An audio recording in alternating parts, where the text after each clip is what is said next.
생명의 말씀 시편 4편 1절로부터 8절까지의 말씀의 제목은 여호와를 의지할지어다. 여호와를 의지할지어다 라는 제목의 말씀 함께 4장 1절로부터 8절까지의 말씀 함께 봉독하십니다. 내 의의 하나님이여 내가 부를 때에 응답하소서. 곤란 중에 나를 너그럽게 하셨사오니 내게 은혜를 베푸사 나의 기도를 들으소서. 인생들아 어느 때까지 나의 영광을 바꿔 욕되게 하며 헛된 일을 좋아하고 거짓을 구하려는가. 여호와께서 자기를 위하여 경건한 자를 택하신 줄 너희가 알지어다. 내가 그를 부를 때에 여호와께서 들으시리로다. 너희는 떨며 범죄하지 말지어다. 자리에 누워 심중에 말하고 잠잠할지어다. 의의 제사를 드리고 여호와를 의지할지어다. 여러 사람의 말이 우리에게 선을 보일 자 누구뇨 하오니 여호와여 주의 얼굴을 들어 우리에게 비추소서. 주께서 내 마음에 주신 기쁨은 그들의 곡식과 새 포도주가 풍성할 때보다 더하니이다. 내가 평안히 눕고 자기도 하리니 나를 안전히 살게 하시는 이는 오직 여호와이시니이다. 아멘. 함께 기도하시겠습니다. 하나님, 우리가 곤고한 일을 당하지 않으면 좋겠지만 인생을 살아가면서 어찌 곤고한 일을 만나지 않겠습니까? 아버지, 어떠한 일을 만나든지 여호와를 의지하는 것이 가장 복된 자이며 가장 하나님께서 곤고한 날에 선하신 발걸음이 되도록 인도해 주시는 큰 능력이 있음을 의지함으로 주님과 함께 가기 원합니다. 오늘도 주님과 함께 여호와께 피하고 여호와를 의지하고 여호와를 앙망하는 그러한 10년 가운데 오시사 하나님의 빛의 영광으로 충만케 하옵소서. 예수님의 이름으로 기도 올려나이다. 아멘. 오늘 말씀도 다윗 왕의 시 하나님 앞에 그 현악에 맞추어서 수금, 비파 이러한 악기에 맞추어서 하나님 앞에 찬양으로 드려진 시라고 할 수 있을 것입니다. 여호와를 의지할지어다. 특별히 이 다윗 왕이 우리 3장에 보면 압살롬, 사랑하는 아들 압살롬을 통해 대적을 받고 말할 수 없는 공고한 일을 만나게 되죠. 그런데 하나님 앞에 부르짖고 기도하니까 하나님은 오히려 건져주시고 하나님은 원수의 뺨을 치시며 하나님은 원수의 목전에서 하나님의 자녀를 높이시고 그 부르짖음에 응답해 주시는 은혜를 맛보고 있습니다. 그러다 보니까 이 곤고한 일을 당할 때 다윗 왕, 영광의 왕이기도 했고 승리의 왕이기도 했지만 이 곤고한 일을 만날 때 가장 할 수 있는 것이 하나님을 의지하는 것에 있다는 것을 깨닫고 또 고백하게 됩니다. 내 의의 하나님이여 내가 부를 때에 응답하소서. 곤란 중에 나를 너그럽게 하셨사오니 내게 은혜를 베푸사 나의 기도를 들으소서. 맞습니다. 하나님이여 내가 부를 때. 우리도 새벽에 하나님 부르러 나오셨죠? 우리도 그렇게 기도해야 되거든요. 하나님, 제가 지금 하나님을 불러요. 응답해 주세요. 곤란 중에 나를 너그럽게 하셨사오니 그 곤란 중에 나를 너그럽게 하셨다. 이 말씀은 어떤 의미입니까? 이제 내가 어려운 일을 만나고 힘든 일을 만났을 때 안심시켜 주시고 건져 주셨다. 나는 정말 공고한 일, 환난을 당해서 어찌할 줄 모르고 정말 좌왕 우왕지왕하면서 막 내가 어떻게 해야 될지 몰라 갈팡질팡할 때 그때에 하나님은 어떻게 해주셨다는 것입니까? 곤란 중에 나를 너그럽게 마음의 근심과 걱정, 불안과 초조, 안정을 찾지 못하고 있을 때 하나님의 안정을 주시라는 것입니다. 내게 은혜를 베푸사 나의 기도를 들으소서. 하나님 앞에 부를 때요. 하나님이 들으시는데 그 하나님이 들으시는 앞에 내가 늘 부르짖으면 하나님은 나를 너그럽게 대해주시고 언제나 은혜를 베풀어 주셨던 것을 기억하는 것입니다. 하나님은 의인의 간구를 절대 외면치 아니하십니다. 의인의 간구는 역사하는 힘이 크다. 하나님은 늘 아버지 편에서 하나님의 뜻 안에서 하나님의 영광을 위하여 구하는 모든 기도들을 통해 이루어주시고 그 응답을 통하여 하나님의 살아계신가 종됨을 나타내게 해 주십니다. 또한 2절에 보니까 인생들아 어느 때까지 나의 영광을 받고 욕되게 하며 헛된 일을 좋아하고 거짓을 구하려는가. 나의 영광을 바꾸어 욕되게 하며 헛된 일을 좋아하고 거짓을 구하려는가. 하나님이 주신 왕권이었습니다. 그런데 여전히 다윗 왕은 왕권에 이르기 전서부터 그 왕권에 도전받고 또 하나님의 일을 하나님의 뜻 가운데에 펼치고 나라의 왕성함과 하나님의 뜻 가운데 건자해서 그 다스림에 있어서 어떻게 했습니까? 저의 모든 권위에 도전하며 힘들게 했지요. 그 영광을 받고 욕되게 했다. 그리고 헛된 일을 꾸몄다.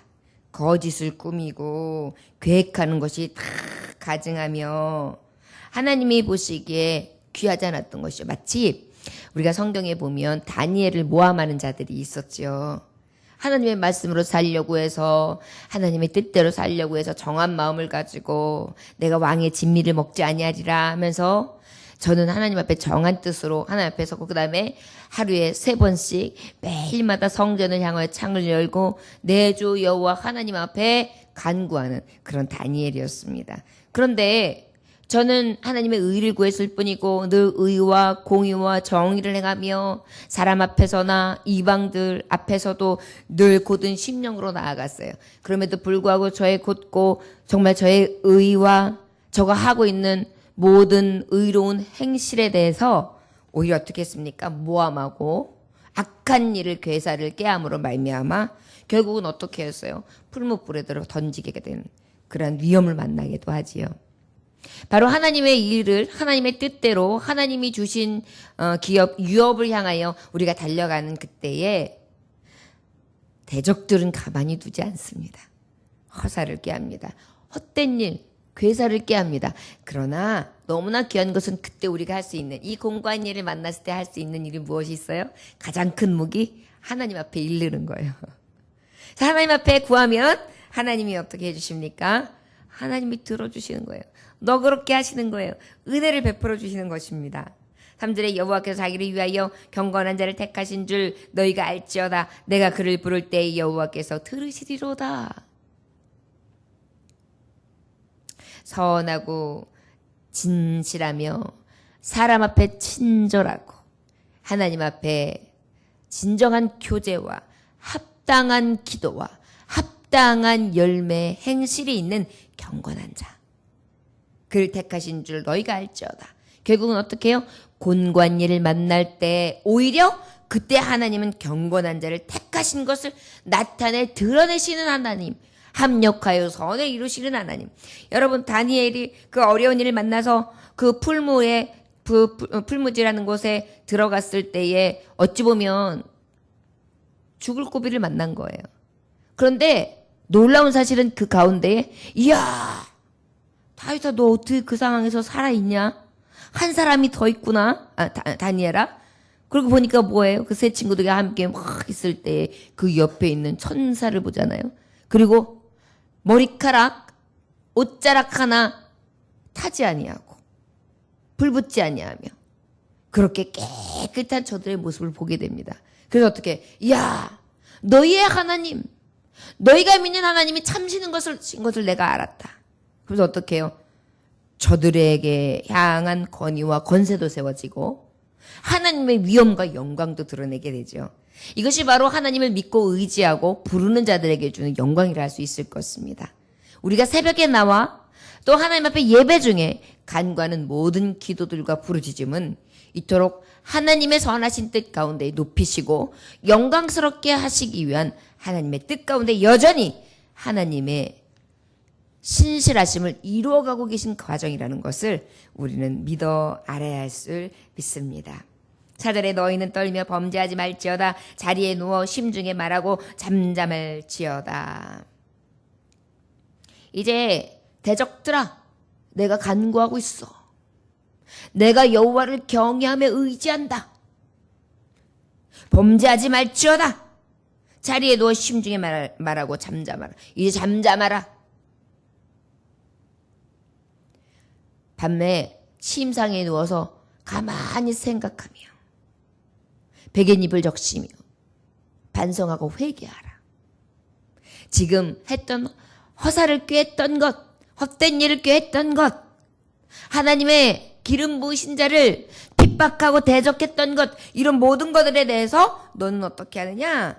그 대적한 무리들이요, 경건한 자를 택하신 것을 너희가 알고 어떻게 해요? 범죄하지 말고 두려워 떨어라. 그리고 심중에 누워서 떨며 잠잠하라. 이렇게 말씀하고 있습니다. 의의 제사를 드리고 여호와를 의지할지어다. 바로 이것은 바로 무엇입니까? 그리스도의 대속. 하나님께서 우리를 위하여 십자가에 못 박혀 돌아가셨는데, 우리도 어떤 예수 그리스도의 하나님 앞에 몸된 이 성소 교회를 다 제단 앞에 어린 양의 피로써 드림으로 교회들을 살리시고 의를 이루셨던 것과 같이 어떻게 의의 제사를 이제 드려라. 여러분, 회개가 어떤 것입니까? 나의 자아를 쪼개고 나의 교만도 푸시고 다시 겸손의 옷으로 바꿔 입고, 그리고 내가 다시금 하나님 앞에 죄인입니다. 나는 늘 부족한 자입니다. 내가 하나님의 의를 구하기보다 내 의를 구했습니다. 라고 하면서 어떻게 해요? 온전한 제사를 드리는 모습이라 할 수 있을 것입니다. 이제 죄를 범하는 자는 하나님 앞에 잠잠하며 의의 제사, 회개의 제사, 하나님 뜻 받들어 하나님이 받으시는 피의 제사를 드릴지어다. 여호와를 의지하라. 이제 돌이켜 하나님만 의지하라. 참신은 의지하라. 이것이 바로 이 공고한 일을 만난 자들에게 향하신 하나님의 뜻이라는 것입니다. 이것은 하나님 앞에 뜻하신 바를 통하여 하나님이 세우신 자들에게도 향하신 말씀이고, 세운 바 입었으나 의롭게 살지 못하는 우리들의 모습에게도 하시는 말씀이고, 또 그 의로운 모습으로 살아가는 우리들에게도 늘 붉은 죄, 건붉은 죄, 이러한 모습들 앞에 하나님 앞에 잠잠하며 회개하고 그렇게 드려지는 제사의 모습을 뜻하기도 할 것입니다.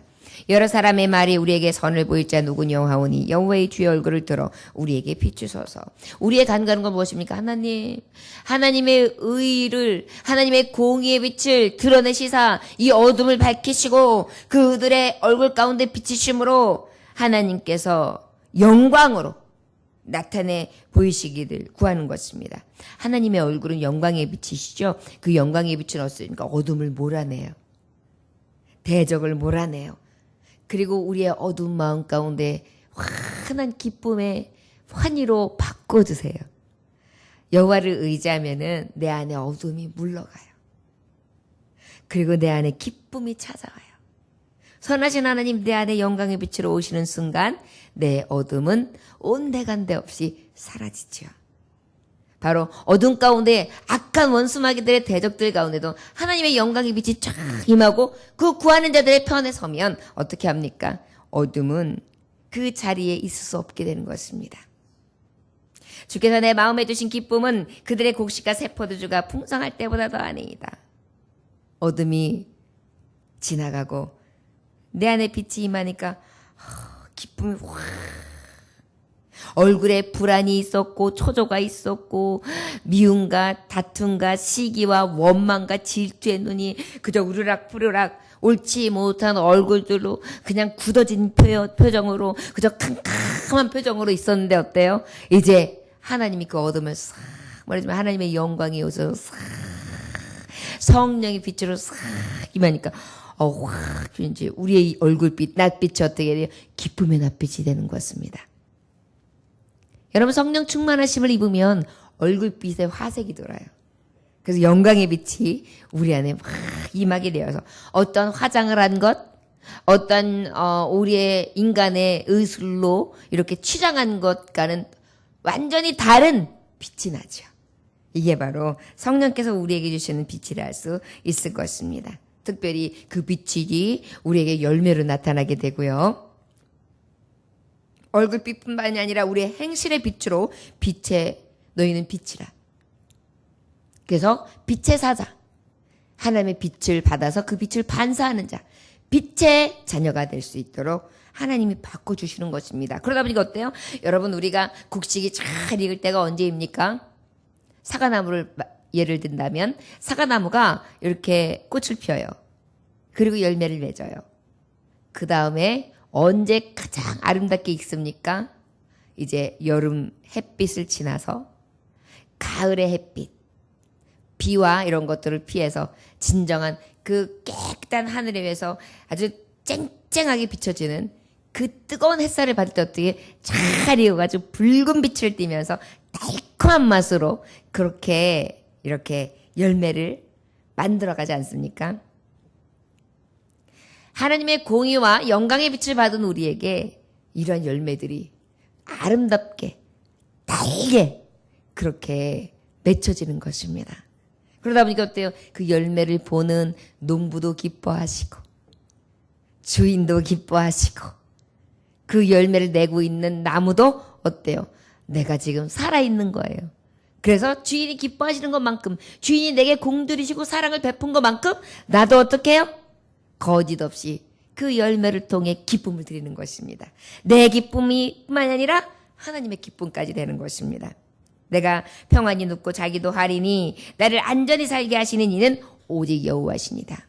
여호와를 의지하며 하나님을 부르고 하나님의 권위와 하나님의 권세를 의지하며 인정함에부터 시작되어 나의 모든 의는 하나님의 공로를 의지함으로 나는 오직 십자가의 의로 삼고 다 내려놓고 하나님 앞에 회개하며 하나님만 겸손히 바라고 나아가고 어떠한 대적들과 어떠한 공고에서도 하나님 앞에 다 맡기고 그저 아버지 앞에 잠잠히 기도하며 하나님의 공의를 구했더니 하나님의 영광의 빛이 임함으로 열매를 내게 하시는 거예요. 그것을 인하여 기쁨만 오는 것이 아니라 평강이 임하죠. 예수님을 제대로 만나면 평안이 임합니다. 우리가 예수님을 믿고 하나님을 의지하면서도 불안과 초조, 근심과 염려로 가득한 이유는 바로 예수님이 내주하시는 데 있어서 주님이 온전히 내 자리에 싹 임하지 못하고 주님을 옆으로 그리고 세상 주인이 내 안에 내 뜻과 내 의지가 내 안에 가득 있을 때 그때 마침내 이 어둠이 뚫고 들어오는 거예요. 우리는 바로 알아야 될 줄 믿습니다. 여호와를 의지하면 그 하나님이 내 주인이 되시면 나를 평안히 눕고 평안히 잠자게 하시고 안전 가운데 그 여호와께 피하고 여호와를 의지하는 자에게 하나님 주시는 평강과 능력과 권세와 승리하는 승리자로서의 이기는 자의 비결을 가진 자 하나님이 그러한 은혜를 주실 줄 믿습니다. 우리가 이길 수 있는 일체의 비결을 내가 안다. 나의 기쁨, 내가 가장 즐거워하는 그 기쁨은 세상에서 찾지 아니하고 나는 오직 예수 그리스도 안에서 예수로만 내 안에 참 기쁨이요 나의 모든 것이 된다. 그래서 세상의 것은 다 배설물 같다. 나의 자랑, 나의 기쁨, 나의 소망, 나의 전부는 오직 예수뿐이다. 사도 바울이 너무나 멋진 고백을 하죠. 여호와를 의지하는 자에게 주시는 이 광명, 기쁨, 평강이 우리에게 가득하여서 하나님 의지하니까 이런 심령이 생기는구나. 하나님 의지하고 하나님 앞에 맡겨드리니까 하나님이 이렇게 역사하시는구나. 하나님께서 이렇게 높이시고 하나님께서 이렇게 열매 내게 하시고 하나님이 이렇게 기쁨과 평안까지 합력하여서 어린이 이루시되 누르고 흔들어보고 넘치게 하시는 넘치는 은혜를 더해 주시는구나. 이 모든 것을 다 누려서 가장 복된 자의 삶을 사실 수 있는 저와 여러분들 되시기를 원합니다. 요한복음 14장 27절의 말씀에 보니까 평안을 너희에게 끼치노니 곧 나의 평안을 너희에게 주노라. 내가 너희에게 주는 것은 세상이 주는 것 같지 아니하니라. 너희는 마음에 근심하지도 말고 두려워하지도 말라. 혹시 두려우셨습니까? 근심하고 계셨습니까? 두려움과 근심을 주께 맡기고 오직 주 안에 있는 나에게 딴 근심이 있으랴. 십자가 밑에 나아가 내 짐을 풀었네. 오늘 여호와를 의지하는 자에게 주시는 이 큰 은혜가 넘쳐나는 그런 한날이 되시기를 주 예수의 이름으로 축원합니다. 기도하겠습니다. 하나님 아버지 감사합니다. 악한 대적들은 자꾸 우리를 멸시하며 우리를 넘어뜨리고 자꾸 우리 안에 어두움을 갖다 줍니다. 그러나 이 공고한 날에 우리 믿는 자, 부족한 자, 연약한 자들이 할 수 있는 것이 무엇이겠습니까? 이 우주 만물의 주인 되시고 생사화복을 주관하시며 흥망성쇠의 주인 되시는 여호와 하나님 앞에 모든 것을 둘 때 우리에게 참 의와 희락과 평강과 능력이 임하실 줄 믿습니다. 할 수 없는 우리를 의지하지 않게 하시고 오직 모든 것이 가능케 하는 참 의지할 자 여호와를 의지하게 하여 주옵소서. 그로 인하여 열매가 있고 그로 인하여 평강과 기쁨과 감사가 넘쳐날 수 있는 그러한 날마다의 삶의 고백이 하나님의 완전하심과 그 무한하신 능력을 찬미함에 있어지게 하여 주옵소서. 오늘도 그 권세와 능력의 하나님을 찬송하는 그러한 놀라운 행적이 우리의 삶 가운데에 하나님의 비밀스러운 역사로 인도해 주실 것을 믿습니다. 감사드리며 살아서 역사하시고 우리의 기쁨과 우리의 만족 평강이 되시는 예수님의 귀하신 이름 받들어 기도 올려나이다. 아멘.